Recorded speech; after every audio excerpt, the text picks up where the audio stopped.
Hello बच्चों, कैसे हैं आप? उम्मीद करती हूँ आप बढ़िया और एकदम मज़े में होंगे। बच्चों, आज हम एक पाठ पढ़ेंगे जिसका नाम है परीक्षा। कहते हैं कि परीक्षा से तो भगवान भी डरता है, विद्यार्थियों की तो विचारों की भी साथ ही क्या। यदि वह परीक्षा से घबराएं, विचलित हो तो क्या आश्चर्य। परंतु विद्यार्थियों में जो सच्चे होते हैं, अर्थात जिन्होंने मन से मेहनत की होती है, वे परीक्षा से नहीं डरते। सच्चा मनुष्य हर समय परीक्षा के लिए तैयार रहता है। इस कहानी में अरब के एक सुल्तान ने एक न्यायप्रिय काजी की न्यायप्रियता और बुद्धि की ख्याति सुनकर स्वयं उसकी परीक्षा लेने का निश्चय किया। क्या वह परीक्षा में खरा उतरा? इस कहानी को पढ़कर आप स्वयं निर्णय करें। झूठ के पांव नहीं होते, अंत में जीत सत्य की ही होती है। सच्चा न्याय दूध का दूध और पानी का पानी कर देता है। ईमानदार, न्यायशील, बुद्धिमान तथा कर्तव्यनिष्ठ व्यक्ति सदा आदर के पात्र होते हैं। ऐसे व्यक्ति का सभी सम्मान करते हैं। इसी भाव को दर्शाती है यह कहानी परीक्षा। पुराने समय की बात है। अरब देश में एक सुल्तान का राज था, जो स्वयं भी बहुत चतुर, बुद्धिमान और न्यायप्रिय था। साथ ही बुद्धिमान व्यक्तियों का सम्मान करना उसकी आदत थी। एक दिन सुल्तान को पता चला कि उसके काजियों में एक बहुत बुद्धिमान, ईमानदार और न्यायप्रिय काजी है। लोगों ने उसे बताया कि वह काजी कठिन समस्या का भी समाधान अत्यंत आसानी से कर देता है। साथ ही जो भी मुकदमा उसके सामने न्याय के लिए आता है, काजी दूध का दूध और पानी का पानी कर देता है। सुल्तान ने जब अपने काजी की इतनी ख्याति सुनी तो उन्होंने स्वयं उसकी परीक्षा लेने का निश्चय किया। उसने अपनी राजसी पोशाक उतारी, साधारण आदमी जैसे कपड़े पहने और एक घोड़े पर बैठकर काजी के शहर की ओर चल दिया। चलते चलते शाम हो गई थी। घोड़ा सरपट दौड़ा चला जा रहा था। काजी का शहर भी अब बहुत दूर नहीं रह गया था। तभी एक व्यक्ति की कराहपूर्ण आवाज सुनकर सुल्तान ने अचानक अपना घोड़ा रोका। ठहरिए हुजूर, मेरी मदद कीजिए। एक लंगड़े आदमी ने गिड़गिड़ाते हुए प्रार्थना की।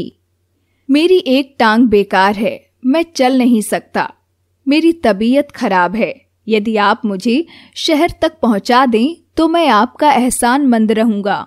सुल्तान को उस लंगड़े व्यक्ति पर दया आ गई।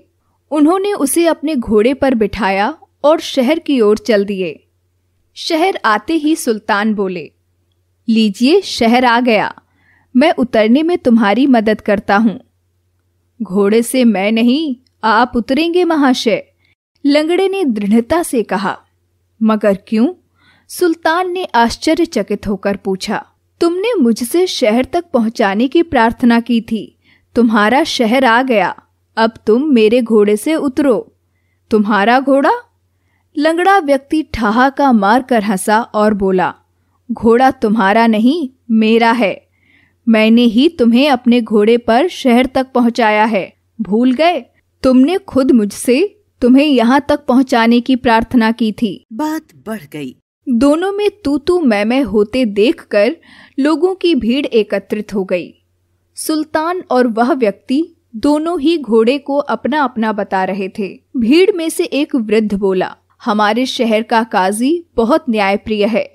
मेरी सलाह मानो, तुम दोनों काजी के पास जाकर अपनी अपनी बात कहो। काजी साहब सही न्याय करेंगे।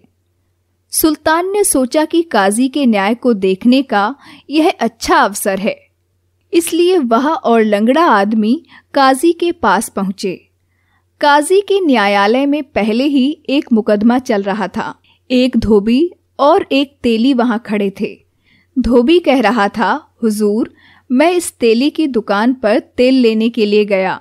मैंने इसे तेल के पैसे दिए, परंतु यह कहता है कि मैंने पैसे नहीं दिए। मैंने इसे जितने पैसे दिए वे अभी भी इसकी जेब में हैं। तेली ने उत्तर दिया, काजी जी, यह धोबी बिल्कुल झूठ बोल रहा है। इसने मुझे तेल के पैसे नहीं दिए। मेरी जेब में जो पैसे हैं वे मेरे हैं। ठीक है, काजी बोले, ये पैसे मेरे पास छोड़ जाओ। कल तुम दोनों यहाँ आना, तुम्हारा फैसला हो जाएगा। तेली और धोबी पैसे काजी के पास छोड़कर चले गए। इसके बाद सुल्तान और लंगड़े का मुकदमा शुरू हुआ। अच्छा, अब तुम बताओ कि तुम्हारा क्या झगड़ा है? काजी ने लंगड़े से पूछा। हुजूर, मैं अपने घोड़े पर बैठकर शहर की ओर जा रहा था। रास्ते में मुझे यह आदमी मिला। इसने मुझसे घोड़े पर बिठाकर शहर तक पहुंचाने की प्रार्थना की।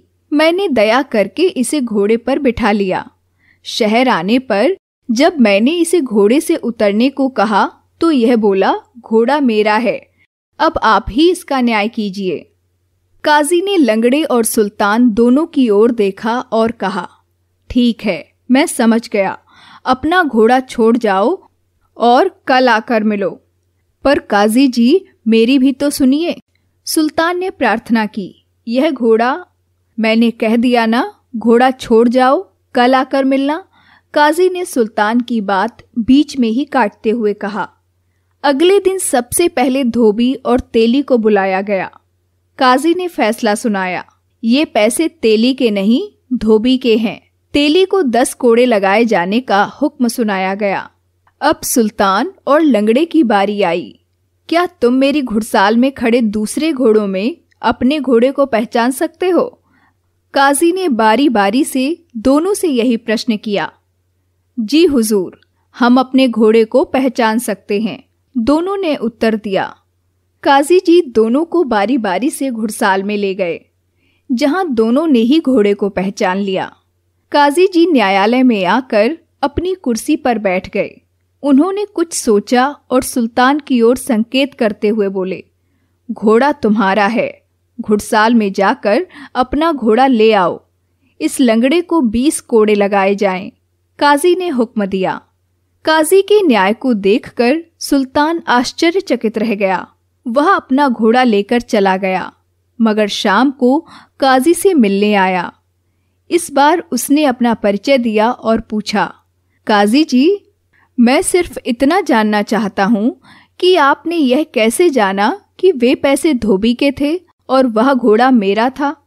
काजी ने सुल्तान को सलाम किया और अत्यंत विनम्र भाव से कहा, मैंने शाम को उन पैसों को पानी के एक बर्तन में डाल दिया। सुबह मैंने देखा कि पानी में तेल का कोई निशान नहीं था। यदि ये पैसे तेली के होते तो पानी में डालने पर उसमें तेल का थोड़ा बहुत अंश अवश्य होता। सुल्तान काजी के बुद्धि चातुर्य से बहुत प्रभावित हुआ। उसने पूछा, अब मेहरबानी करके यह बताएं कि आपने मेरे घोड़े का फैसला किस प्रकार किया? सुल्तान, यह काम थोड़ा कठिन था। काजी ने उत्तर दिया। वह कैसे? सुल्तान ने पूछा। आप दोनों ने ही घुड़साल में अनेक घोड़ों के बीच घोड़े को पहचान लिया था। काजी ने कहा। फिर आपने कैसे पता लगाया कि घोड़ा मेरा है, उस लंगड़े का नहीं? सुल्तान ने पूछा। आपने देखा नहीं, मैंने आप दोनों को एक साथ नहीं, अलग अलग बुलाया था। मैंने देखा जब आप घोड़े के पास आए तो वह हिनहिना उठा, मगर जब वह लंगड़ा घोड़े के पास गया तो घोड़े ने उसे दुलत्ती मारी। मैंने तभी यह जान लिया था कि घोड़ा आपका ही है, क्योंकि पालतू पशु अपने स्वामी को तुरंत पहचान लेता है। काजी की बात सुनकर सुल्तान बहुत प्रसन्न हुआ तथा उसने काजी को अपना प्रधानमंत्री बना लिया। तो बच्चों, उम्मीद करती हूँ सूरदास द्वारा रचित ये पाठ आपको अच्छा लगा होगा और आप जान गए होंगे कि काजी की बात सुनकर सुल्तान बहुत प्रसन्न हुआ और उसने काजी को अपना प्रधानमंत्री बना लिया। अर्थात काजी परीक्षा में सफल हुआ। अर्थात अगर आप परीक्षा लगन से देंगे, मेहनत से देंगे तो आप उसमें उत्तीर्ण अवश्य होंगे। अब इस पाठ का अभ्यास कार्य आप स्वयं कीजिए।